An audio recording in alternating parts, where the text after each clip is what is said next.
So I recently made money by buying a new car. Here's what happened. Over the past few months, I've been in the market for a new vehicle. My first vehicle I had was a 2019 Toyota Tacoma, and I had it bought brand new for just over a year now. This truck was perfect for my lifestyle as a daily driver and fit well into my budget. For my first vehicle, I didn't want something too expensive that I have to be worried about all the time. I wanted something that I could use every single day that worked into my lifestyle. Now, this truck was perfect for me. You could find me fishing, you could find me shooting, you could find me playing rugby on the weekends, and it allowed me to do everything that I wanted in my day-to-day life. So to fast forward a few months back from today, here's where things get interesting. I had bought that same truck out the door for $34,000. Believe it or not, after driving it for one whole year and putting more than 10,000 miles on the car, it had appreciated into $38,000. Now let's do the math. I bought it for $34,000 and I got an offer from a third-party company for $37,729.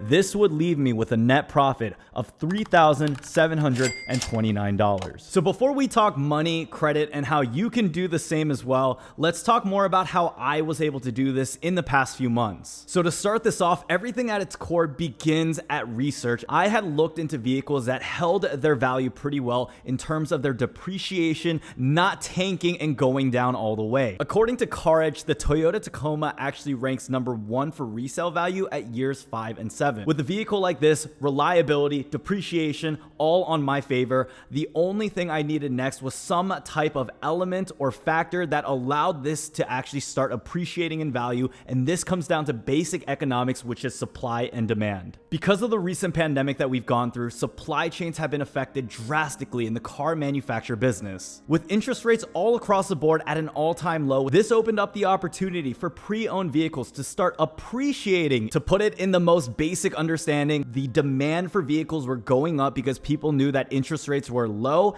and the supply for these same vehicles were going down. Not many new cars were coming out at all, and the only option that many of these third-party companies or dealerships had were to start offering a higher amount for the pre-owned vehicles that other people had in order for them to flip it or sell it for a profit on their end. This resulted in someone like me paying less for a vehicle like this and then eventually able to sell it for more. Now, naturally, at this point in the video, you would assume that I probably went ahead and sold the car, but I actually made one crucial mistake. I believe that I could time the market, and this is one of the most novice noob errors that anyone can make in terms of investing or trying to make a profit with some of their assets that they have. I believe that if I kept waiting, that supply chains wouldn't get any better, the pandemic would actually worsen up because of state mandated lockdowns, and I would eventually see the price of this go even higher. So I got a little greedy, I didn't sell it at its peak, and I kept waiting, and eventually it went back down to the price that I bought it for. As someone in my situation, fortunately enough, because of my YouTube channel and because of the multiple businesses that I own, I've been able to purchase a new vehicle and actually hand this down to my parents.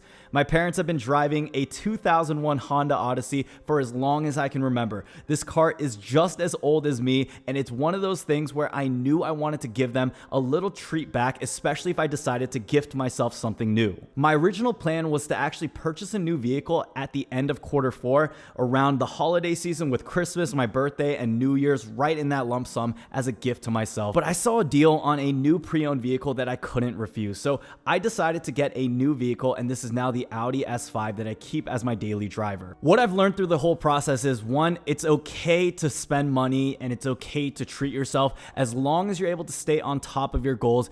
I don't see any shame in trying to get something that you find a lot of fulfillment, happiness, and an award to the achievements that you've made. The second lesson I've learned through all this is, please don't try to time the market and don't get greedy. I should have taken the deal when I had the opportunity to sell that truck. The third thing I want people to walk away with is, please don't spend more than your lifestyle inhibits. What this means is, if you're someone who's making $50,000 or $60,000 a year, it shouldn't make sense for you to get a $100,000 or $200,000 car. Stay within your limits and understand that having a good credit score, knowing your finances, and also not being too extravagant with the things and keeping up with the Jones mentality is the way you want to live your life, and trying to live a very financial smart way. In this life, I believe it's a balance of not being too cheap with your money starting knowing you have a lot and also not going too crazy when you don't have enough money at all. It's that line between being cheap, frugal, and also just stupid with your money. If you're able to balance everything out, maintain a good credit score, maintain your debt, manage your wealth, you do this, you can eventually treat yourself to things that may not make a lot of sense to other people, but things that you find a lot of value for yourself. As cliche as it is, you only have one life to live. If you do find a lot of fulfillment in cars, if you find fulfillment in hobbies, or maybe you want the brand new Pokimon deck that everyone is talking about, you should invest in those things because it's things you like, but only do this if it makes sense for your financial situation. The mistake that many people make is they buy things that they cannot afford, and that's when you trouble yourself with going in debt, ruining your credit score, and just blowing up your finances with interest rates that you don't necessarily have to pay if you do just a good job of a little bit of self-discipline. Now, although it may be rare for people my age to have 2 vehicles under their name and still be paying rent at a new apartment, I understand that if I keep achieving the financial goals that I have set, these are the rewards that I'm going to treat myself to and that I'm not going to feel too bad about. If you've been working hard, if you've been saving a lot of your money and you find fulfillment in these things, go ahead and buy it. To me, a purchase like this is way more than just flexing a new whip. To me, this symbolizes a lot of what I've accomplished over the years. I've even been told by some of my other family members that many of our ancestors actually grew up on the rice farm. So as racist jokes that people used to throw back in the day, right?